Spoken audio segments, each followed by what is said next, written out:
and welcome to Temple Talk. This is Yitzhak Rubin speaking to you from Eretz Israel, from the land of Israel, the beautiful, holy, sacred land of Israel. Today is the 20th day of the month of ER 5784. It's May 28th, 2024. Today is 35 days, which are 5 weeks of the Omer. Yes, we are still counting the Omer, and 5 weeks means we have 2 more weeks to go. And the day after we complete the counting of the Omer, the day after the 49th day, the 7 full weeks, of course, is Chag Shavuot, the festival of Shavuot, the festival of the first fruits, Bikurim, and of course the festival of Matan Torah, receiving the Torah at Mount Sinai. This coming Shabbat, we read the final Parasha, the final Torah reading of the book of Leviticus, called Bechukotai, in my ordinances, we could translate it. It begins in the book of Leviticus, chapter 26, verse 3, concludes chapter 27, verse 34, and next week, of course, we begin Bamidbar, the book of Numbers, and we read about the saga of what would become Israel's 39 years in the wilderness. And as a sort of a warning of that, a precursor, a preview, today, being the 20th day of the month of ER, happens to be a day that is marked in the Torah itself. And let's just look at that for a second. Give me one moment, please. That's the 20th day of ER. Yes, in the book of Numbers, which we're going to begin next week, chapter 10, we read, on the 20th day of the second month in the second year, the cloud rose up from over the tabernacle of the testimony. The children of Israel traveled on their journeys from the Sinai desert, and the cloud settled in the desert of Paran. This was the first journey of God's bidding through Moshe. So, all this time, as we've been reading since Israel arrived at Sinai, which we read about many weeks ago, months ago, in the book of Exodus, Israel has been encamped at Sinai. And they arrived at Sinai at the beginning of the third month, basically, after leaving Egypt, right? The third month being the month of Sivan. So that's the month of receiving Torah. And they stayed there. That is where they were when they built the tabernacle. Now, as they've completed the tabernacle, and as we'll be reading in the upcoming chapters in Numbers, they will be setting up the encampments and the army divisions so that they can move into the land of Israel. And so all those years ago today, they actually, for the very first time, set out from Sinai, heading toward the land of Israel. And of course, the cloud that rises up, of course, is the cloud of glory, the Anan HaKavod, the Shekhinah, God's presence, which always rested on the tabernacle. And we're told in the book of Numbers that when it rose up, it was time for Israel to move the camp. And when it settled back down, that's where the new encampment would be. And just preceding the verse that I did read from chapter 10 were the opening verses of chapter 10 of the book of Numbers, which goes like this. HaShem spoke to Moshe, saying, "Make yourself 2 silver trumpets. You shall make them from a beaten form. They shall be used by you to summon the congregation and to announce the departure of the camps." And it goes on to talk about different uses for the trumpets and the different tikio to truot, the different type of blasts that would be made by the trumpets for different purposes, either to assemble a people to hear a message from Moshe, or for the people to get ready to pick up camp and set out, or to gather the people for war. Or, as we also read, for joyful assembly. For example, that tradition was carried out, of course, throughout all the festivals of Israel. There's always the sound of silver trumpets, and as you know, the Temple Institute began making these silver trumpets. I mean, we have our own silver trumpets for many years, but we began making silver trumpets to be distributed to Israeli troops in Gaza. And we asked for, if you're interested, for your support, and we have gained much support for these silver trumpets. And we have distributed a number of pairs, because you have to have 2 silver trumpets, because they are sounded before the troops enter into battle. And they've been very, very well received. A lot of excitement, and it's when you hear those trumpets being sounded, it sends a chill through your body, because you know it's something we've been instructed to do thousands of years ago, and it is intended to help to steel the hearts of the soldiers and to prepare them emotionally and spiritually, physically even, for battle. And so it does. So that's a wonderful project that we've been involved in this past 7 months and counting, because that was when the war broke out on October 7th. And the Temple Institute has we've been participating in the war as the Institute via the production and distribution of these trumpets. Not to mention that many of the people who work for the Temple Institute have spent much time in the army, in Gaza or in the north, where the army is defending against Hezbollah, and the likelihood that we will be waging a full-fledged war against Hezbollah just keeps growing as Hezbollah keeps pummeling the north with rockets. Israel remains preoccupied in the south, in Gaza, but hopefully, as Israeli troops have now penetrated into Rafah, the last stronghold of Hamas, something which the United States was pleading for us not to do, and twisting our arm not to do, and threatening us so that we wouldn't do it, and saying they would withhold weaponry, and it's a horrible thing to do, and the entire Western world didn't want us to go in, and Egypt certainly didn't want us to go in, and now we know exactly why Egypt didn't want us to go into Rafah, because that's right at the border between Egypt and Gaza, and Israel's already uncovered more than 50 tunnels connecting Egypt and Gaza, and through those tunnels, of course, the much weaponry continues to flow, despite Egypt's claim that they had sealed off all the tunnels. And so only when Israel gains complete control of those tunnels will we really be able to begin to dry up Hamas's source and supply of weapons, and begin to bring this war to a conclusion, to a victory that will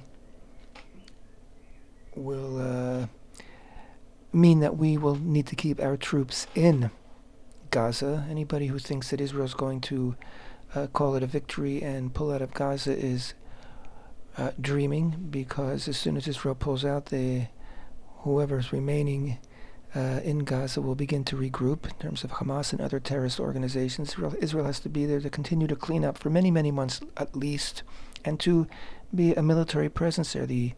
The overriding security of Gaza has to return to Israel's hands. We cannot afford another mistake like the pullout from Gaza in 2005. We've paid a serious, heavy, horrible, horrific price for that delusional act of self-deception, really. And we must not put ourselves through that ever, ever, ever again. But when Israel does begin to wind down the war in Gaza, most likely we'll be able to then focus on the north, because there are still more than 80,000 Israelis displaced. They are fugitives, refugees in their own country. They're not living in their houses. They're not living in their towns. Towns throughout a wide swath of land in the northern border have been evacuated, and they have been for months. They've been for 7 months. We don't talk about it much. You don't hear it. Certainly don't hear it in the international media. You hear about what's happening in Gaza, but the fact is, like I said, over 80,000 Israelis are displaced. They're not living at home. They're living in hotels. They're living in elderly facilities, any place where there are rooms. And imagine having to live away from home, at the same time trying to continue to earn a living when you probably worked somewhere near where you lived and you cannot return there. It's a horrible, horrible situation, and Israel needs to address it urgently. But again, we are a small nation, and we're not getting the support, diplomatic, or even the full military support that we would like to have. Certainly not from the West, which basically has set itself against Israel, would like to see the revival of Hamas. I think you can understand that revival of Hamas means more death, more destruction, and more displacement, and certainly not getting the military and certainly not diplomatic support that we would expect from an ally like the United States. It's very shameful what the Biden administration is putting Israel through, and basically putting itself through. I mean, every day there's more critique, more criticism. The American administration criticize Israel's military for things that for achievements that America could only dream of achieving if it was in their interest to. For example, the very, very low rate of collateral damage, meaning civilian deaths in Gaza. The rate between civilian deaths and the deaths of Hamas terrorists and other terrorist organizations is 1-to-1, more or less, as opposed to an international rate of about 1-to-10, meaning for every 10 combatants, 10 civilians have been killed. America has never come close to achieving numbers like that, neither in Iraq nor in Afghanistan. Yet the administration has the gall to criticize Israel for whatever. It's just, they seem to take all their source seems to be the Hamas propaganda machine, and they willingly repeat those numbers and figures and scenarios. Just yesterday or 2 days ago, Israel had a precision attack on top terrorists in Rafah, and soon after there was a massive fire which took a number of lives of civilians, and of course immediately went out around the world that Israel had massacred and genocide and all this. And upon investigation, yes, the precision attack was not anywhere near the safe zone where 1 million people from Rafah are now living, having evacuated Rafah, something else that the Biden administration said Israel would never be able to do, but we did it successfully and quickly. The attack was nowhere near there, but apparently shrapnel from the attack set off, can you believe it, munitions, Hamas explosives, which then started a fire. So you want to blame anybody for civilian deaths in Gaza, every civilian death in Gaza, you blame Hamas, who started this war and who hide behind their citizens. Okay, so why did I get into all that? We were talking about the silver trumpets. But let's first mention, before we go on, that this coming Shabbat, am I correct? Is this coming Shabbat? I think it must be Shabbat Mevarachim. Let's just double check. I meant to check this earlier. I apologize.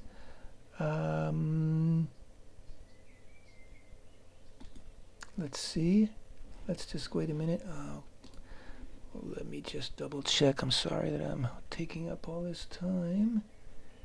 Yes, I think it's Shabbat Mavarachin, meaning it's the Shabbat that precedes the upcoming Rosh Chodesh, and that Rosh Chodesh, new month, of course, will be the month of Sivan, the month of the receiving of the Torah. And let us now continue with what we began before, Parashat Bechukotai, the final closing Parasha of the book of Leviticus. Oftentimes, Bechukotai, which is in itself a short reading, is read along with the preceding Parasha that we actually read last week, Bahar. Oftentimes they're connected and read on the same Shabbat. But of course, this year, having been a Shabbat, having been a Shana Mu'uberet, a leap year with an extra month, these various Parshiot, which are oftentimes read in tandem, have been read on separate Shabbatot, separate Sabbaths. So, Parshat Bechukotai begins very sweetly, just as sweet as can be. Let's just read the first few verses of Bechukotai, beginning in Leviticus chapter 26, verse 3. Im bechukotai telechu ve'et mitzvotai tishmeru ve'asitem otam v'natati gishmechem be'itam v'natna haaretz yivula ve'etz hasadeh yiten piryo v'hisig lechem daish et batzir uvatzir yasig et zara v'achaltem lachmechem lasova v'shavtem levetach ba'artzachem ונתתי שלום בארץ ושכבתם ואין מחריד והשבעתי חיה רעה מן הארץ וחרב לא תעבור בארצכם.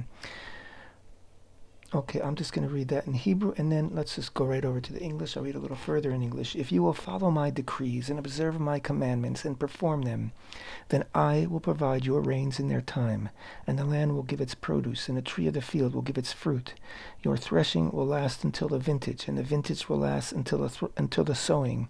You will eat your bread to satiety, and you will dwell securely in your land. I will provide peace in the land, and you will lie down with none to frighten you.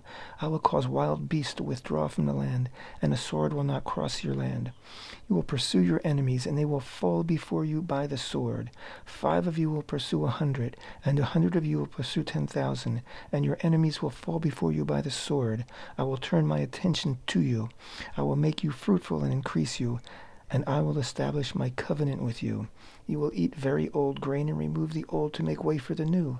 I will place my sanctuary among you, and my spirit will not reject you. I will walk among you. I will be God unto you, and you will be a people unto me. I am HaShem your God, who took you out of the land of Egypt from being their slaves. I broke the staves of your yoke, and I led you erect. Okay, now, that, like I said, that is just the sweetest. That sums it up. That is God's promise to his people Israel. All these things, peace and prosperity, and security, and HaShem dwelling amongst us. All these things that HaShem has promised, they'll all come true. But it's all contingent on one thing, and that one thing is that we follow and perform the commandments. The decrees and the commandments, and that's all we have to do. We have to fulfill our commitment, our part of the covenant, our part of the deal. We signed a contract. Remember, we signed a contract with HaShem at Mount Sinai, and HaShem is telling Israel this now because Israel's about to enter into the land. Israel, as we read, as we said, the 20th of Iyar, Israel would leave Sinai, and of course that verse is not. We don't read that for another week or so. But in the timeline, that's more or less where we are. Hashem is preparing Israel to go into the land. Don't forget, Israel was the plan A was that Israel would leave Egypt, receive the Torah, and build the Mishkan, the tabernacle, and then move on into the land of Israel. It was supposed to be more or less a one-year program. And of course, as we'll be reading in a number of weeks, it was only the sin of the spies which caused the entire plan to be recast as a 39-year plan, because the generation of the sin of the spies would not enter into the land, and the generation that left Egypt, who originally were intended to be the generation to enter into Israel, will now not enter, but only their children will enter. So at this moment, in this point in time, Israel is gearing up toward entering into the land, and so Hashem is giving this speech, as it were, and if we do as we've committed to do, all will be well. And then, the next verse, 14, chapter 26, verse 14, but if you will not listen to me, and will not perform all of these commandments, if you consider my decrees loathsome, and if your being rejects my ordinances, so as not to perform all my commandments, so that you will annul my covenant, then I will do the same to you. I will assign upon you panic, swelling lesions, and burning fever, which cause eyes to long and souls to suffer. You will sow your seeds in vain, for your enemies will eat it. I will turn my attention against you. You will be struck down before enemies. Those who hate you will subjugate you. You will flee with no one pursuing you.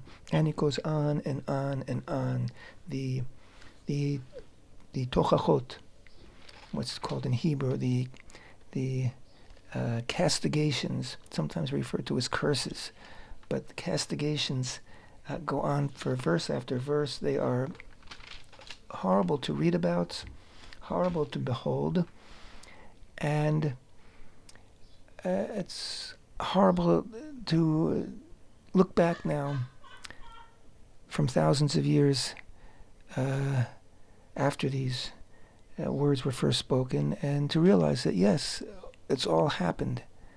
All those horrible things have happened to Israel as when we've strayed from keeping Hashem's covenant. It is so important that we stick to our promise. If we stick to our promise, Hashem will stick to His promise. Oftentimes, it's pointed out that these verses and this castigation, this warning, comes immediately after we read last week in depth about the Shemitah years, the sabbatical years, and the Jubilee year. And there's even a mention of the Jubilee after the conclusion of all these castigations, right toward the end of the book of Leviticus. So there's a long time understanding that Israel's exiles were in part because Israel did not properly keep the Shemitah years or the Jubilee year.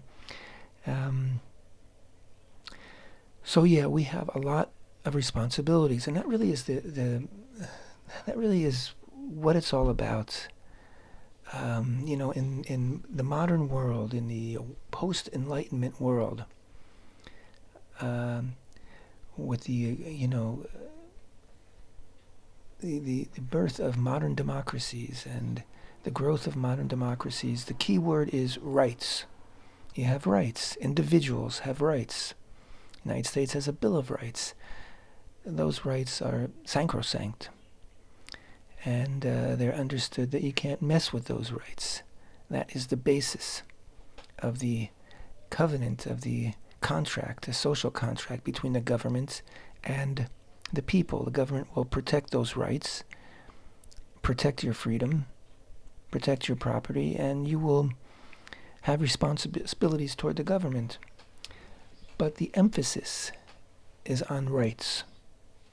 And I think a great part of the chaos that seems to be erupting and spreading all throughout the Western world, certainly the United States and Western Europe, the violence, the treading over other people, the hatred, it all is a product of a complete imbalance between rights and responsibilities.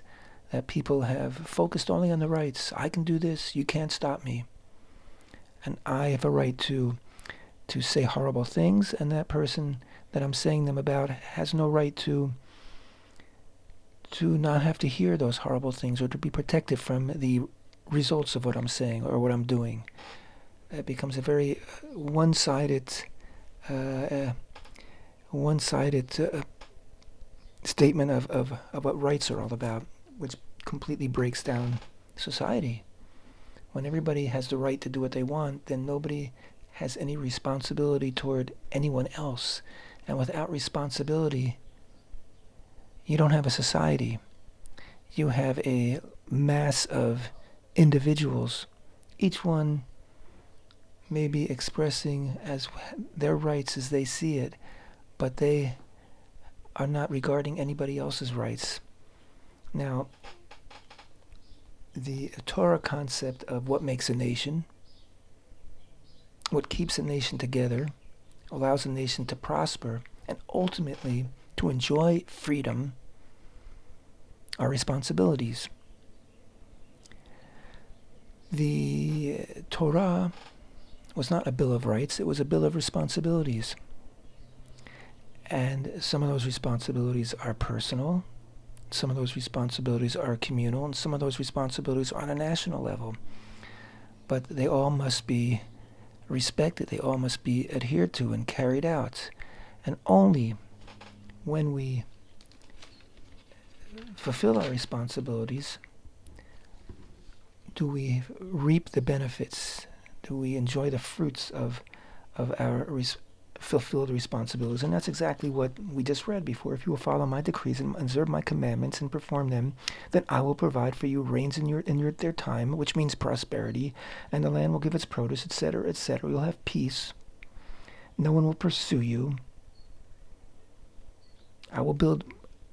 You will build for me a sanctuary, a mikdash, a temple, and I will dwell amongst you. I will increase you. And all will be good because you have taken upon yourselves the responsibility to fulfill your responsibilities and not to simply say, I've got my rights. A very different concept. And well, the beauty of the responsibility is that it brings people together. It knits society together because our responsibilities are toward one another or toward HaShem or toward the land.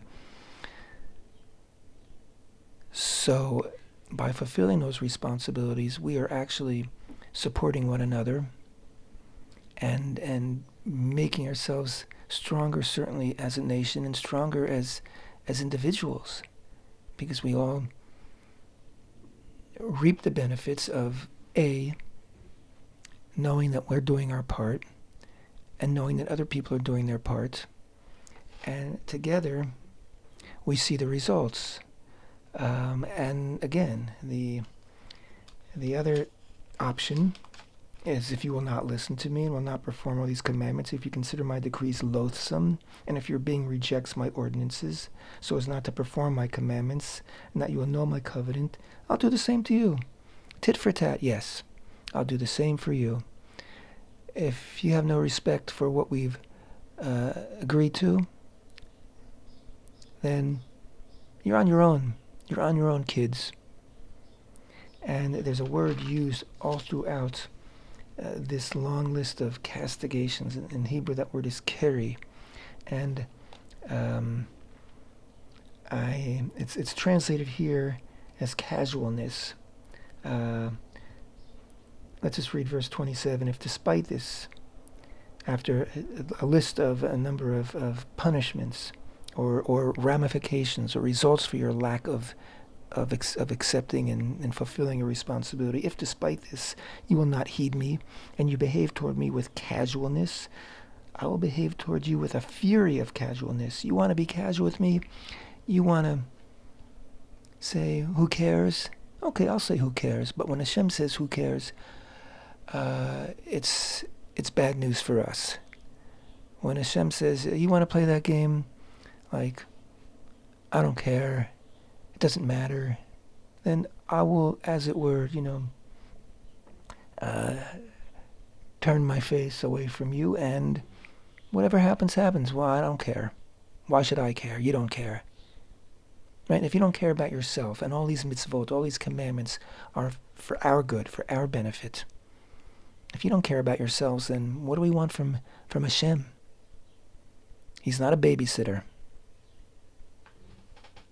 He will promise, has promised, and will fill every promise he has ever made gladly.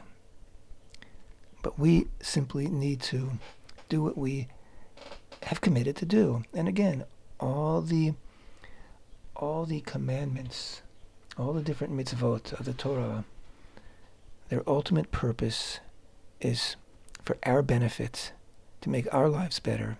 And the combined result of keeping all Hashem's commandments, the best of our ability, is that we will live in peace, in prosperity.